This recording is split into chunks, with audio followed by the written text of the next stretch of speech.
यदि इस प्रस्तुति में किसी भी प्रकार की त्रुटि या गलत व्याख्या पाई जाती है तो यह किसी भी पक्ष की कानूनी जिम्मेदारी को उत्पन्न नहीं करेगी। इस संदर्भ में लेखक, अनुवादक, प्रकाशक या वक्ता किसी भी प्रकार की जिम्मेदारी से मुक्त माने जाएंगे। नमस्कार साथियों, मैं डॉक्टर अनुपमा पांडे आपका स्वागत करती हूँ ऐसी अद्भुत यात्रा पर जिसमें हम भारतीय कानून के दो महत्वपूर्ण स्तंभों बीएसए 2023 और भारतीय साक्ष्य अधिनियम 1872 के बीच के गहन और रोचक तुलनात्मक अध्ययन की चर्चा करेंगे। यह एक ऐसा सफर है जहां हम इतिहास के पन्नों को पलटते हुए आधुनिक डिजिटल युग की नई दस्तक तक पहुंचेंगे। तो आइए मेरे साथ इस ज्ञान की यात्रा में कदम से कदम मिलाते हुए आगे बढ़ते हैं। इतिहास के पन्नों में साक्ष्य की उत्पत्ति और उसका विकास। कल्पना कीजिए उस समय का जब न्याय और कानून में एक नई क्रांति की लहर दौड़ रही थी। उस दौर में साक्ष्य शब्द की उत्पत्ति लैटिन के एविडेंस या एविडेयर से हुई थी, जिसका अर्थ था स्पष्ट रूप से दिखाना, प्रमाणित करना और सत्य को उजागर करना। यह शब्द मात्र एक शब्द नहीं था, बल्कि न्याय के उस आदर्श सिद्धांत का प्रतीक था जिसे आज भी हमारे कानूनी तंत्र की आत्मा माना जाता है। ब्रिटिश शासन के दौरान भारत के बड़े बड़े प्रेसिडेंसी शहरों के न्यायालय अंग्रेजी कानून के सिद्धांतों का पालन करते थे, जबकि ग्रामीण क्षेत्रों में मुस्लिम कानून की झलक देखने को मिलती थी। दो विभिन्न प्रणालियों के इस संगम में न्याय सुनिश्चित करने के लिए एक ऐसी नई धारा का जन्म हुआ जिसने दोनों प्रणालियों की खामियों को दूर करने का बीड़ा उठाया। भारतीय साक्ष्य अधिनियम 1872 न्याय में नई सुबह। जब 1855 का अधिनियम सेकंड आया तो यह साक्ष्य कानून का एक आंशिक संहितीकरण था, लेकिन इसका प्रभाव ग्रामीण इलाकों तक नहीं पहुंच पाया। तब 1868 में सर हेनरी जेम्स सुमनर मैन ने एक मसौदा तैयार किया, परंतु वह देश की वास्तविक जरूरतों को पूरा नहीं कर सका। अंततः 1871 में सर जेम्स स्टीफन ने एक नया मसौदा तैयार किया, जिसे 1872 के अधिनियम फर्स्ट के रूप में अपनाया गया। इस अधिनियम का उद्देश्य था न्यायिक कार्यवाहियों में साक्ष्य की स्वीकृति के लिए कड़े मानदंड स्थापित करना, जिससे अदालतों में एकरूपता और सटीकता सुनिश्चित हो सके। याद रखिए, यह कानून 1 जुलाई 1872 को प्रभावी हुआ था, उस समय जब भारत ब्रिटिश शासन के अधीन था। इस अधिनियम ने न केवल न्यायिक प्रक्रियाओं को सुव्यवस्थित किया, बल्कि यह भी सुनिश्चित किया कि अदालतों में प्रस्तुत साक्ष्यों की प्रामाणिकता पर विशेष ध्यान दिया जाए। सोचिए, उस समय न्याय व्यवस्था में एक नई उम्मीद की किरण जगमगाने लगी थी, जिसने कानून के क्षेत्र में सुधार की दिशा में कदम बढ़ाए। बीएसए 2023 डिजिटल युग की नई दस्तक। अब हम उस समय की ओर बढ़ते हैं जब डिजिटल क्रांति ने अपनी चहलकदमी शुरू कर दी थी। बीएसए 2023 वह नया अधिनियम है जिसे 1 जुलाई 2024 से लागू किया गया है। यह अधिनियम न सिर्फ पुराने नियमों को तोड़ता है, बल्कि आधुनिक तकनीक और डिजिटल जरूरतों को ध्यान में रखते हुए तैयार किया गया है। कुल मिलाकर बीएसए 2023 में 170 धाराएं शामिल हैं, जो कि पुराने 167 धाराओं से थोड़ी वृद्धि दर्शाती हैं। इस नए अधिनियम में इलेक्ट्रॉनिक और डिजिटल रिकॉर्ड के लिए विशेष प्रावधान शामिल किए गए हैं, जिससे अदालतों में साक्ष्य की प्रस्तुति और स्वीकृति की प्रक्रिया में तेजी, पारदर्शिता और सटीकता आएगी। सोचिए, कैसे एक समय था जब अदालत में दस्तावेज प्रस्तुत करने के लिए उनके साथ पूरा उपकरण भी लाना पड़ता था, पर अब डिजिटल रिकॉर्ड्स अपने आप में ही पूरी तरह से मान्यता प्राप्त कर चुके हैं। आधुनिकता की ओर कदम, उपनिवेशवादी शब्दों से विदाई। बीएसए 2023 का एक अत्यंत रोमांचक पहलू यह भी है कि इसने पुराने उपनिवेशवादी शब्दों को इतिहास की धूल में मिला दिया है। अब यूनाइटेड किंगडम का संसद, प्रांतीय अधिनियम और क्राउन प्रतिनिधि द्वारा अधिसूचना जैसे शब्दों का कोई स्थान नहीं रहा। साथ ही पारंपरिक शब्दों जैसे वकील, प्लीडर और बैरिस्टर को बदलकर एडवोकेट शब्द को अपनाया गया है।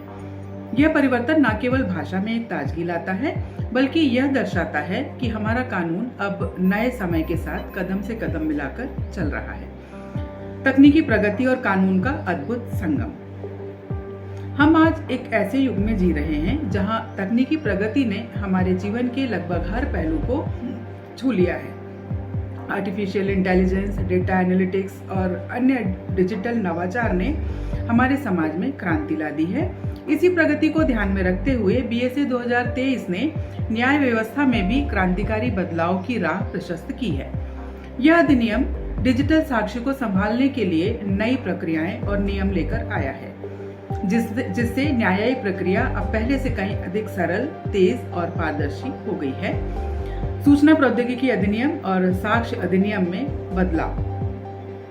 2000 के दशक की शुरुआत में जब तकनीक ने अपने पंख फैलाने शुरू किए, तो यह आवश्यक हो गया कि साक्ष्य अधिनियम में भी बड़े पैमाने पर संशोधन किए जाएं। सूचना प्रौद्योगिकी अधिनियम 2000 ने इलेक्ट्रॉनिक रिकॉर्ड को कानूनी मान्यता प्रदान की और इसके बाद से साक्ष्य अधिनियम में भी बदलाव हुए।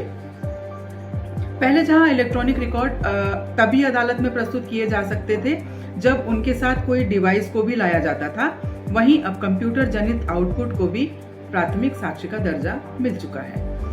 नई संशोधित धारा 61 के अंतर्गत डिजिटल रिकॉर्ड्स को उनके पारंपरिक कागजी समकक्ष मान्यता दी गई है। साथ ही अब इलेक्ट्रॉनिक रिकॉर्ड्स को द्वितीयक साक्ष्य के रूप में भी स्वीकार किया जाता है, जिससे संचार उपकरणों और मध्यस्थों से प्राप्त जानकारी का भी समावेश हो सके। इस परिवर्तन ने प्रक्रिया में स्पष्टता और मानकीकरण को और भी मजबूत कर दिया है। आधुनिकता की ओर एक नया कदम। बीएसए 2023 का एक और अहम पहलू यह है कि इसने कानून की भाषा को भी नई पहचान दी है। पुराने उपनिवेशवादी शब्दों को पीछे छोड़ते हुए अब हमारी कानूनी भाषा में आधुनिकता की झलक है। यह बदलाव दर्शाता है कि हमारा कानून अब वैश्विक स्तर पर प्रासंगिक और अद्यतन है। यह परिवर्तन न केवल कानूनी प्रक्रिया में एक ताजगी लाता है, बल्कि यह हमारे न्याय तंत्र को भी एक नई दिशा प्रदान करता है। डिजिटल न्याय का उदय, एक सुनहरा भविष्य। आज का डिजिटल युग हमें ऐसे अवसर प्रदान करता है जहां तकनीक और कानून का संगम एक अद्भुत भविष्य की ओर ले जाता है। बीएसए 2023 इस बात का प्रमाण है कि कैसे आधुनिक तकनीक ने न्यायिक प्रक्रिया में क्रांतिकारी बदलाव किए हैं। डिजिटल डेटा, इलेक्ट्रॉनिक रिकॉर्ड्स और कंप्यूटर जनित आउटपुट अब अदालतों में पारंपरिक कागजी दस्तावेजों के समान मान्यता प्राप्त कर चुके हैं। यह परिवर्तन न केवल न्यायिक प्रक्रिया को तेज करता है, बल्कि पारदर्शिता और सटीकता में भी उल्लेखनीय सुधार लाता है। सोचिए, एक ऐसा भविष्य जहां हर नागरिक को न्याय मिले और न्यायिक प्रक्रिया से भी कोई वंचित न रहे। बीएसए 2023 इसी दिशा में एक महत्वपूर्ण कदम है, जो हमारे देश के न्याय तंत्र को नई ऊंचाइयों तक ले जाने का मार्ग प्रशस्त करता है। आगे की यात्रा, इंडेक्स की तुलना से विस्तृत अवलोकन। अब जब हमने इतिहास और आधुनिकता की झलक को समझ लिया है, तो आगे बढ़ते हैं। हमारे अगले वीडियो में हम दोनों अधिनियमों के इंडेक्स की तुलना से शुरुआत करेंगे। इस तुलना के माध्यम से आप जान पाएंगे कि किस प्रकार से प्रत्येक अधिनियम की संरचना, विषय वस्तु और महत्वपूर्ण प्रावधानों का विस्तृत नियोजन किया गया है।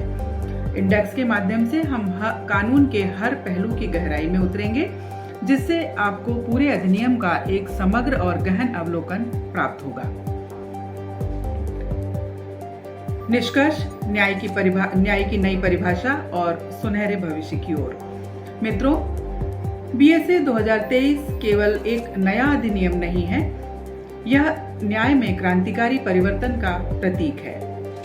यह अधिनियम यह दर्शाता है कि कैसे तकनीकी उन्नति और नवाचार ने हमारे न्याय तंत्र को नई दिशा दी है। आज का कानून पारंपरिक नियमों और आधुनिक तकनीकी प्रगति का अद्भुत संगम है, जो न्यायिक प्रक्रिया को तेज, पारदर्शी और अत्यंत विश्वसनीय बनाता है। इस श्रृंखला के माध्यम से हम न केवल इन दो महत्वपूर्ण अधिनियमों के इतिहास और विकास को समझेंगे, बल्कि यह भी जानेंगे कि कैसे ये कानून आज के डिजिटल युग में हमारी न्याय व्यवस्था को एक नया आयाम प्रदान कर रहे हैं। हर नया वीडियो आपको नई जानकारी, नए दृष्टिकोण और नई प्रेरणा देगा, जिससे आपके ज्ञान के क्षितिज और भी विस्तृत होंगे। तो आइए मेरे साथ इस ज्ञान की यात्रा में कदम बढ़ाइए। अगले वीडियो में हम सूचकांकों की तुलना से शुरुआत करेंगे, जिससे आपको इस अधिनियमों की संरचना और उनके भीतर छुपे हुए महत्वपूर्ण नियमों का विस्तृत परिचय मिलेगा। यह यात्रा आपको न केवल कानून की गहराई से रूबरू कराएगी, बल्कि आपके सोचने के तरीके में भी एक नई रोशनी जगाएगी। धन्यवाद। बने रहिए इस रोमांचक सफर में, जहां हर नए वीडियो के साथ हम आपके सामने न्याय के उन पहलुओं को लाएंगे जो आपके दिल और दिमाग दोनों को छू जाएं। आइए हम मिलकर उस सुनहरे भविष्य की ओर बढ़ें, जहां न्याय हर नागरिक तक पहुंचता है और कानून की भाषा में वही सरलता और स्पष्टता हो जिसकी हमें सदैव आवश्यकता है। नमस्कार।